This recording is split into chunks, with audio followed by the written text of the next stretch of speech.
రోహిత్ శర్మ వారసుని వేటలో పడిన బీసీసీఐ యువ క్రికెటర్లను భవిష్యత్తు నాయకులుగా తయారు చేసేందుకు రెడీ అవుతోంది.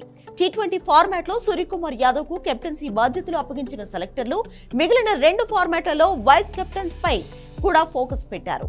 దీనిలో భాగంగా శుభ్మన్ గిల్ ను అన్ని ఫార్మాట్లలో వైస్ కెప్టెన్ గా ఎంపిక చేయబోతున్నట్లు సమాచారం. ఇప్పటికే గిల్ టీ20తో పాటు వన్డేల్లోనూ వైస్ కెప్టెన్ గా ఎంపికయ్యాడు. అయితే టెస్టుల్లో మాత్రం star pacer Jasprit Bumrah vice captaincy బాధ్యతలు అందుకున్నాడు. తాజాగా బంగ్లాదేశ్ తో సిరీస్ కు బుమ్రా దూరం అయితే గిల్ కే ఈ బాధ్యతలు అప్పగించనున్నారు. గిల్ ప్రస్తుతం దులీప్ ట్రోఫీలో ఏ జట్టుకు కెప్టెన్ గా ఎంపికయ్యాడు. ఐపీఎల్ 2024 సీజన్ లో గుజరాత్ టైటన్స్ జట్టుకు సారథ్యం వహించిన గిల్ ఇటీవల ముగిసిన Sri Lanka one day T20 సిరీస్లకు Gill vice captain గా ఎంపికయ్యాడు.